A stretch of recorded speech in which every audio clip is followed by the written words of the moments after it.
En France? Ok. Et de l'autre côté, il y a d'autres endroits. Il y a d'autres endroits. Et de l'autre côté, ils entendent parler de ça. Allemagne? Ok. Sinon, la restauration, c'est ici. On ne parle pas de l'Occident. Bon, alors à la base, la culture hip-hop, c'est une culture effectivement qui vient entre guillemets des États-Unis. Je dis bien entre guillemets, puisque à la base, c'est les afro-descendants et les latino-descendants qui ont créé la culture hip-hop dans les rues de New York. D'accord? Ok? Et ce ne sont pas des éventuels Européens qui sont venus aux États-Unis qui ont créé le hip-hop. Ok? C'est pas ça l'histoire. D'accord? Donc, ce qui s'est passé, c'est que nous sommes dans un New York, fin des années 60, début des années 70, qui est très très meurtri à cause des problèmes internes liés à l'esclavage et à l'immigration. Voilà. Ok? Donc c'était la misère dans les rues de New York, même s'il y avait des gros bâtiments en béton, ben, c'était quand même la misère parce que du coup, ben, il y avait ce souci d'esclavage, problème de racines, problème de race, etc., etc. Donc, ça a amené énormément de mal-être dans les ghettos. Ok? Et ce mal-être-là, ben, ce sont nos cousins, nos frères, nos sœurs, voilà, d'autres racines, etc., qui ont subi ça aux États-Unis. Et donc, comme ils n'avaient pas de moyens, il n'y avait pas de ballon, il n'y avait pas de terrain de football, c'était que du bitume.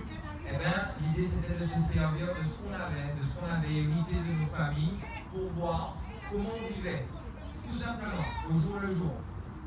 Tout simplement.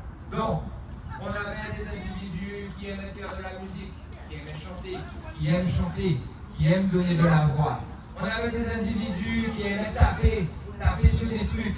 Hein, taper, gratter, faire de la musique avec des instruments, n'importe quel instrument.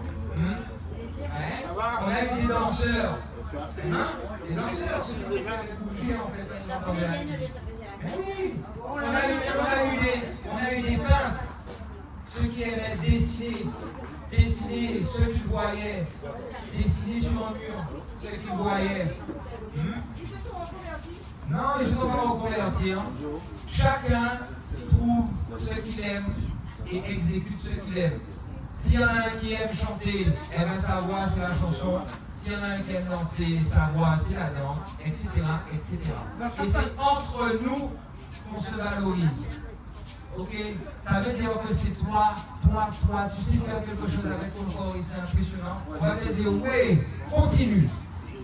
Au lieu de te dire, ah non, tu fais des macaqueries, mais non, on va te dire, non, c'est bien parce que tu as envie de bouger ton corps. Et on va pas te dire, non, c'est pas bien, on va te dire, oui, c'est bien parce que tu as envie d'utiliser ton corps. Est-ce que tu comprends? Comme celui qui aime chanter, par exemple, ce serait toi qui aimes chanter. Eh bien, tu aimerais que là, tous autour de l'organe, on te dise, continue, même si c'est difficile, continue de chanter. Vous voyez? Eh bien, c'est ça le hip-hop. Okay?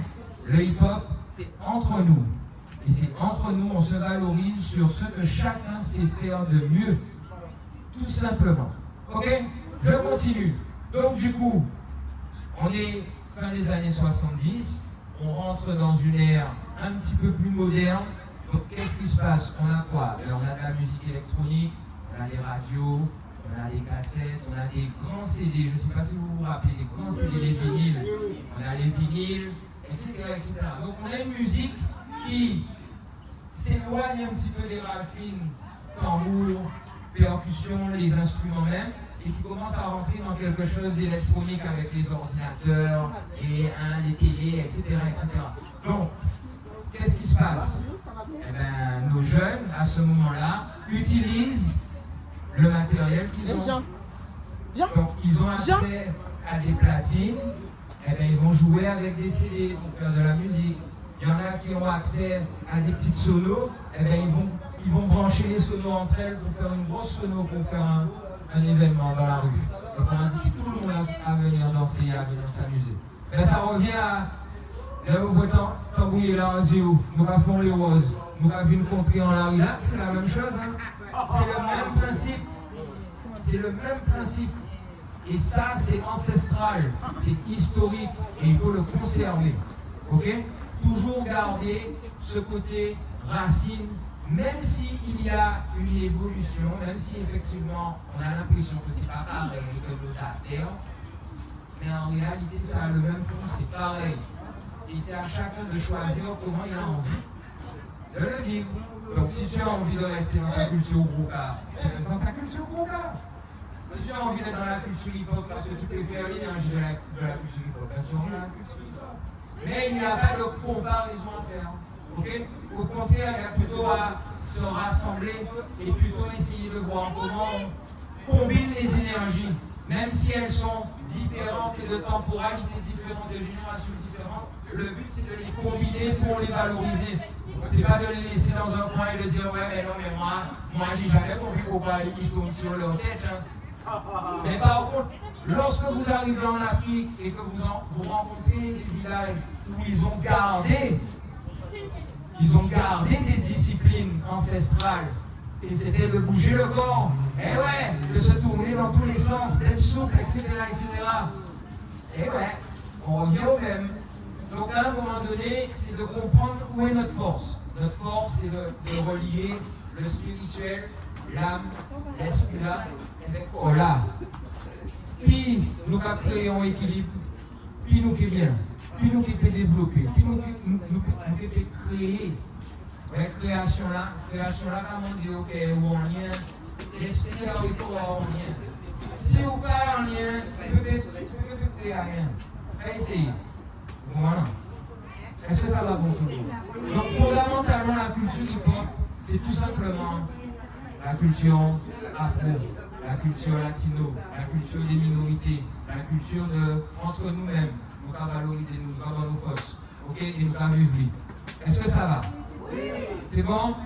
On est bon? Eh bien, on va bouger.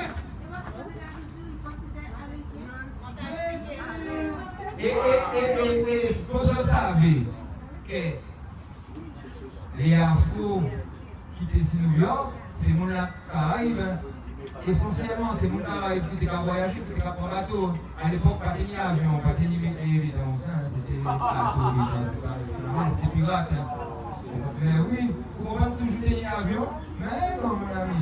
Et non, il y a une époque, il n'y avait pas d'avion, et pour se déplacer, la famille, les ancêtres étaient venus prendre des bateaux. Ah, ils ont dû braver la mer pour monter jusqu'aux États-Unis pour essayer de trouver une vie meilleure.